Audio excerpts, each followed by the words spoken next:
attack me, pull my hair out, slap me in front of my children, all because we were talking about groceries.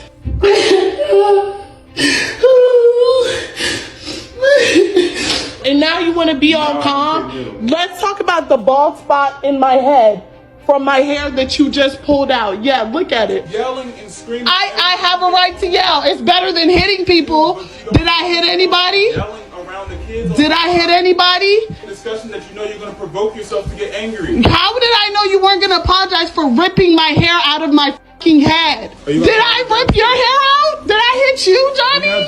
Did I hit you? And you had hit me back. And you hit me back. And you hit me back. Yes, you did. And that was it. So all this about me getting close to you, hitting? Yeah, because you're abusive. You're an abuser. And you're a woman beater, like your father. All the reasons why to pack your stuff to leave. Okay. That's how you feel. Okay. I'm not leaving my kids. I'm not leaving my kids. Okay. All the reason for you to be a better man. On camera? Then shut the fuck up. Don't give ugly guys a chance, because you'll have a baby with them and they will ruin your life. This is me 2 weeks after I gave birth, within a week of that picture that I showed. When he was convincing everybody in his family the Louis Vuitton that he bought me as a push present because he abused me my whole entire pregnancy was because I was going to leave him if he didn't. He weaponized his looks against me. I never brought it up, but now I am. Ladies, don't let ugly guys that aren't rich give you PTSD. Life advice there, life hack. I labored 32 hours, had a C-section, and was on MAG, so I couldn't eat, drink, really, or walk for the whole entire time that I was in labor, and 24 hours after. And that man sat right in front of me at the end of my bed and ate a turkey sandwich. What a guy. She said, don't let any ugly guy that is not rich give you PTSD. It's not all about money. Do not let any guy give you PTSD. Your peace of mind, your happiness over everything. Hello fam, how you all doing? Please take a moment to like this video and subscribe. The video coming up is quite an interesting video. It's a video of a guy that refused getting off the car to assist the lady with getting gas. Let's watch the video.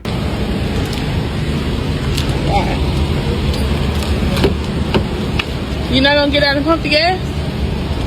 Huh? You're not gonna get out and pump the gas?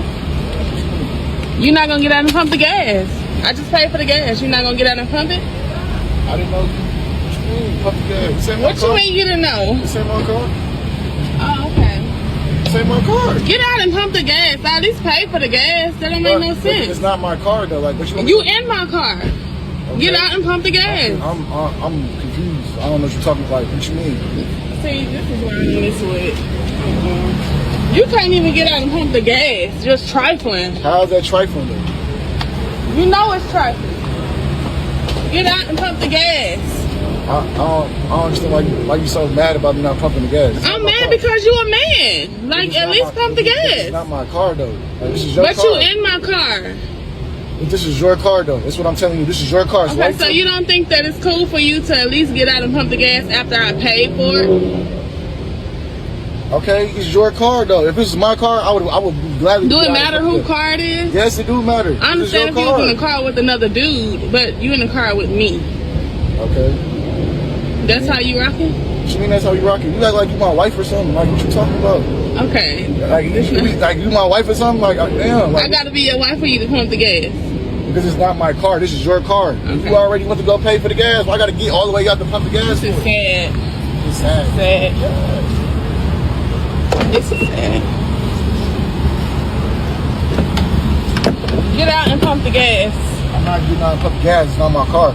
Like, what I gotta get out and pump the gas for? It's your car. Okay, so you want to walk then? What you mean I want to walk? You if you don't pump the gas, you gonna walk. So you gonna make me walk because I don't want to pump no gas? Yes. It don't make no sense. What are you talking about? Yes, get out and walk. You at least you can do is pump the gas. At least you don't do shit else. What you mean I don't do shit else? Get out and pump the gas. My damn wife. You doing too much. Why are you recording me though? Because. Why is you recording though? Like why do you have your phone out? You doing too much. You need to be put on camera. You're doing way too much recording me though. Like what you recording me for? Because I want the world to see how trifling and lazy your ass is. Oh my God. Like, you can't pump your gas. I thought you was independent. And women always talking about how independent. What independent got to do with Because anything? You being a gentleman. Okay, but women always talking about how independent it is. Like, you can't pump your gas. Like, I don't get it. Like, you pay for the gas. Look, it's pumping just fine without me. Look, put the camera at the gas pump. It's pumping just fine without me. Like, I don't understand. All right, and you still sitting in my car. Because you doing too much. All you can get the camera. Okay, you can get out and walk. If I gotta pump the gas my damn self, then you're not needed. What's the point of me having you? But listen here. What? Why are you so pissed and so adamant? Why are you still sitting in my car? Because it's just gas. Like, you acting like you bust a tire or something, and I'm letting you change the tire by yourself. It's gas. It's the same thing. It's not the same thing. You'll be dirty and trying to lift a tire up. That's the same. That's something that you should be complaining about. But you complain about pumping gas. That don't even take long before it's done filling up.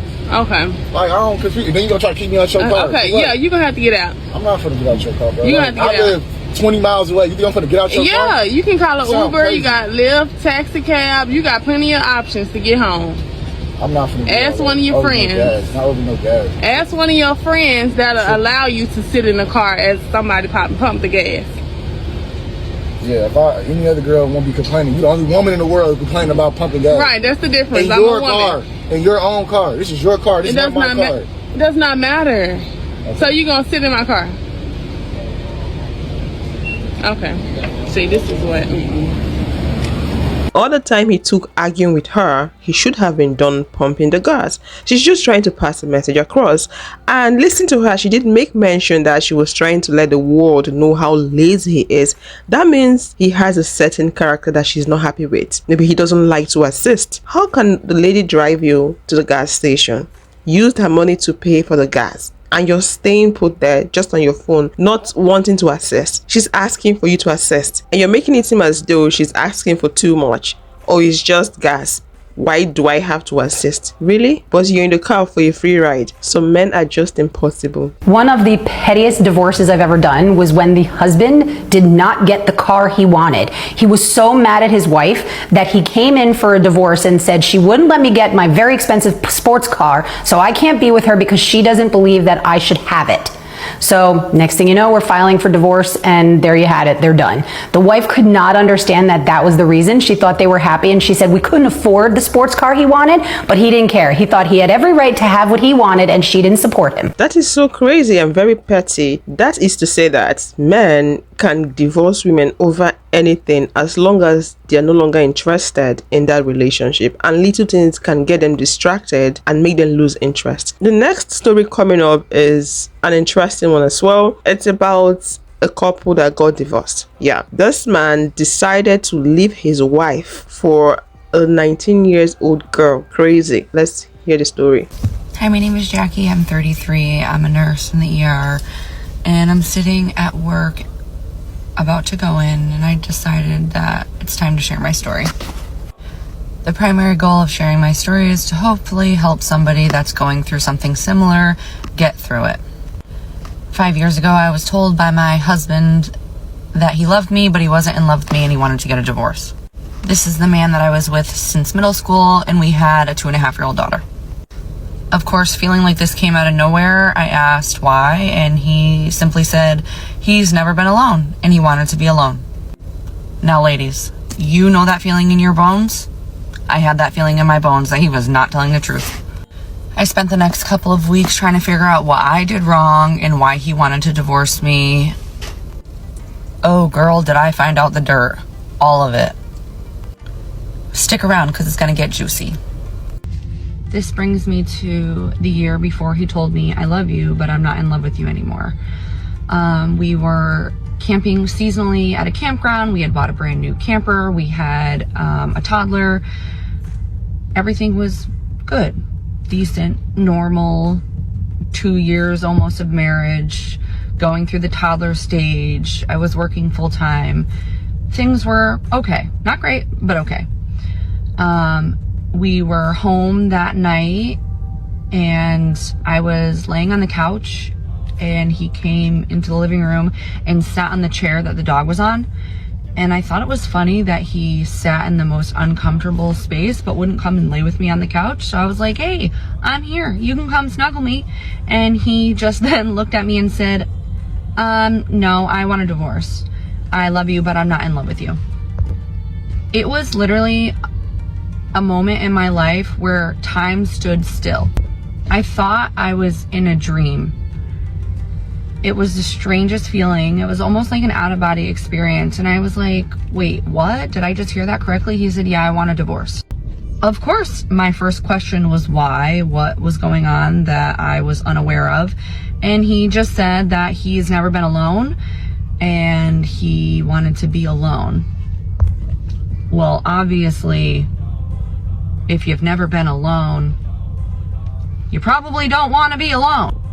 I spent the next 24 hours crying. I don't think I ever cried so much in my entire life. I was 27 years old with a 1.5-year-old waitressing. I didn't know how I was going to make it, how my life was going to look like without being married.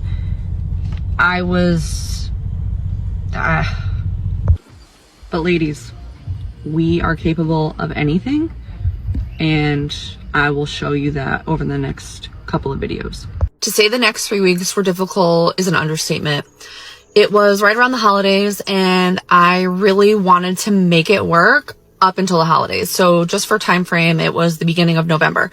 So I had asked him, I understand that you want to get a divorce. We don't have any reasoning yet, but can we make it work until after the holidays for our daughter? He said yes, and we agreed to stay in the same house until after Christmas and New Year's. But we all know with divorce, things don't go as planned. My mental health was suffering, and with no answers, I was losing my mind. So I ended up moving out on my mom's birthday into her basement and shared the basement with my brother and my daughter. Only a week later did I get a Facebook message from a friend from the campground that we were staying at. He pretty much said, hey, we need to talk. So I called him, and he told me, I spoke to my daughter last night, and she told me that you and your husband are getting a divorce, and her and your husband want to be together and they're in love. Whoa, wait a minute. Stick around, there's more. Y'all got some questions, and I'm here to answer them. So we were seasonally camping the summer before this happened, and we didn't really fit in with the parents, and we didn't really fit in with the kids because we were 27 and 30 at the time. So we kind of just made friends with everyone, and we hung out with a group of people that had older children, and we spent a lot of time with them throughout the season. One of the families that we like to hang out with had older children, so their daughter was 19 at the time. Her and I were actually friends at the campground. We spent some time together. So it was pretty devastating to hear that she was the one that my husband wanted to be with. How I confronted my husband about his infidelity. So after receiving the phone call from this girl's dad, I then talked to her mother. And then I also talked to her. So I gathered all my ducks in a row before I took the information back to my husband. I was staying at my mom at the time, so I went back to the house to grab a couple things, and I said, I found something that I've been searching for the past couple of weeks. And of course, his face kind of lit up like he thought I was saying something positive. And he said, oh yeah, what was it? I said, well, I found out the reason why we're getting a divorce is because that you are in love with somebody else. Of course, he denied it, and I told him that I had spoke to her dad. He said he's lying. Then I told him I spoke to her mom. He said, no, she's lying. Then I pulled out my phone and said, but I spoke to her too, and I scrolled through the text messages. At that point, he knew his goose was cooked. After I confronted my husband about his infidelity, I decided that I was going to live a life for me and my daughter. Hi, my name is Jackie. I'm a 33-year-old new grad ER nurse, and I'm here sharing my divorce story in hopes to help somebody that's going through something similar get through it, because you will.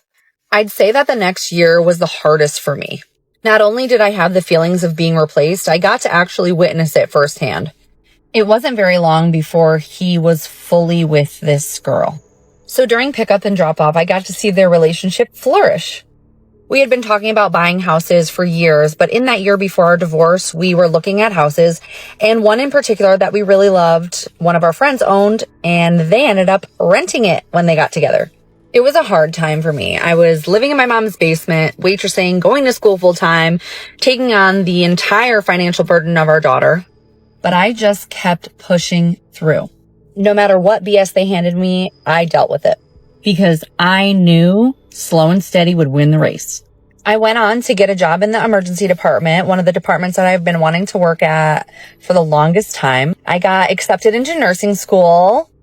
I worked through my trauma and I started living the life that I've always wanted to live. The feelings that come after divorce or after your partner tells you they don't want to be with you anymore are devastating. It is indescribable. You have all these emotions, feeling like you're not good enough, like you could have done something more. Maybe I could have cooked better. Maybe I could have kept the house cleaner. Maybe I could have smiled more or been less stressed out. I had so many thoughts as to what I could have done to be a better wife and a better mom, and why I was being replaced by somebody else. And really, that's not the case at all. I know that I am good enough. I know that I am worthy of love.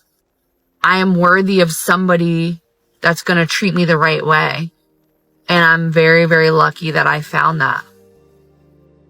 Sometimes these things happen to really get you out of a bad spot and put you into some place that you're really supposed to be. I thought that he was my person, but I soon realized he was not. That's a very sad story and a very sad experience. How can a grown-up man decide to abandon his family for a young girl? I don't understand. Someone you met on the campground, like, what's going on? What's wrong with men? That goes to show that you can't trust men. They can turn on you at any given time. You're only sure of yourself. That's why I always preach, think about yourself, put yourself first, pamper yourself, love yourself, peace of mind, set boundaries. Don't use your money, don't invest your time on a man. Invest it on yourself, because tomorrow that man is most likely to have a change of taste, change of mind. He doesn't want you anymore, he wants someone else, and he's going to move on and leave you. So what's going to happen? Because even in a relationship that looks sweet right now, this guy is sweet, is my everything, that man might change tomorrow. He might change tomorrow. I'm not wishing you bad in your relationship, but I'm just saying the reality of life. Nothing is set on stone. Some people get lucky, their men don't change. Some people get unlucky, their men change. So you just have to be careful out there. Y'all know what this means when I'm sitting here. I work with this sweater on and this tourniquet in my head. Story time. Okay, so boom, let me tell y'all how my ex-fiance became my ex-fiance, a new husband, and a new dad, all in a year of his best friend, who is now his new wife, speaking now and not forever, holding her peace at my wedding. So let me tell y'all, she was invited to the wedding because he had told me, like, can she please come to the wedding? That's my best friend. And I already had reservations on letting her come to the wedding, but I was like, you know what? That's his best friend. I'm going to give him the benefit of the doubt. He told me, don't worry about her. And I'm not really worried about her, even though I have my reservations, because I really should have been popped that bitch in the mouth, because I've been knew you wanted my nigga, even though he was trying to convince me that she didn't want my nigga. I knew she wanted my nigga. Disclaimer, I am a firm believer that men should have women friends and women should have men friends. Platonic. And I do believe that women and men can have platonic relationships if they're grown and they're not weirdos, and that they could respect people's boundaries. It's really about respect. So anyways, back to how I had to knock a bitch head off at my wedding in my wedding dress and still never even made it to become a wife. So let me just tell y'all this. Let me just set the scene for y'all before we go into the backstory of it, right? So basically, we at the wedding or whatever. She's invited. I didn't even really want to invite the bitch, but anyway, she came because this is his best friend. Whatever. I should have snatched his lips off his face when he asked. So boom, it's a good day. Everything's good. Like, I kind of have a weird feeling, but I don't really know what the weird feeling is, but I'm just going with the day because it's my wedding day. Like, you know, maybe it's just nerves. So y'all, boom, boom, boom, boom, boom, boom, boom. We get to the altar. Y'all, we at the altar, and the reverend's talking, and they're like, is there anybody here who objects to this marriage? Y'all, and I don't know if y'all watch A Different World, but y'all remember when Dwayne was like, baby, please. That's how I felt it was. And she was like, Please don't do this. Please don't do this. Don't do this. I've loved you. You know this. We just had a conversation. You told me you weren't going to go through with it. Oh, I'm about to put my hands on somebody. So now we all turn around like this. I look at my bridesmaids. They tying their hair up. Oh, yeah. We about to beat your ass. Like, bitch, you're about to get jumped. And then as I'm sitting in confusion, all I hear is my cousins go, love, why you being weird to me? You said you wanted to get married.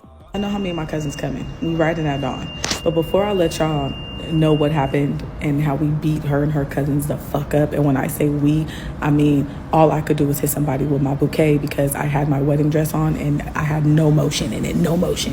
Since I didn't need my wedding bouquet no more because what fucking wedding is about to happen now, I beat somebody's ass with it. So my bouquet ended up having no flowers by the end of all of this. But let's just give y'all a backstory, okay? So just to set the scene of what the fuck happened at that wedding, my bouquet was flowerless. Me and my ex were together for all of 4 years. That was including the engagement and what was supposed to be our wedding. So we really were getting married on our anniversary of our 4th year, because we just wanted one anniversary date. So this is our 4th year wedding anniversary when this bitch decided to lose her fucking mind, because that's literally what had to have happened. So she doesn't know me. I don't know her. Like, she knows of me because I'm his fiance, and I know of her as being a thirsty bitch. Literally, that's how I know her. Like, I seen the text messages. I seen the messages. When he had asked for her to come to my wedding, we were making the guest list. He was like, oh, well, I want to put her on there. And I was like, no, she's not coming. Like, she wants you. And that's when I told him, like, she wants you. And he was like, I never told him how I knew. And he was like, no, she don't. No, she don't. She got a baby daddy. She in love. She in love. She be calling you, crying about her baby daddy, venting to you about her baby daddy. Yes, she in love with you. So this is his best friend. So, like, she comes around on, like sometimes we have like football Sunday or whatever, and like I'll cook and like she'll come over there with her baby daddy. And I don't know, I guess they had a conversation, and one day she came to me and she was like, I know you guys are having your wedding, you're making the guest list, and I just was wondering if I was gonna be able to be on it. And I just looked at her dead in her face and I looked at him and I looked at her and I looked at him and I looked at her because I'm just gonna hold it there. Please move over to her page on TikTok to watch the rest of it. It's long. I can't put everything here. It's actually long. So the story, like you already heard some part of it, is about a man that was with her. She was getting married to this man, and this man has a female best friend. I don't believe in that stuff, honestly. I can't be with you. I can't be married to you. I can't be dating you, and you're having a female as a best friend that calls you all the time. That's disrespectful. There's no boundary. There's no boundary. And the question of, can a male and a female have a platonic relationship? It's possible, but it's very rare. Because what usually ends up is this: one person will catch feelings. Yeah, and the other person will act like they're oblivious to the fact that the other person has feelings for them. Okay. On the wedding day, the female best friend objected to the wedding because she didn't want the male best friend to get married to her. The story is long. When the female best friend did that, the bride and her cohort beat up the female best friend and her cousin, so the wedding did not hold. Police came. It was chaotic. Please move over to her page to listen to the rest of the story. Click this video to watch women share their toxic relationship stories with men, and I will see you all in the next one. Bye bye.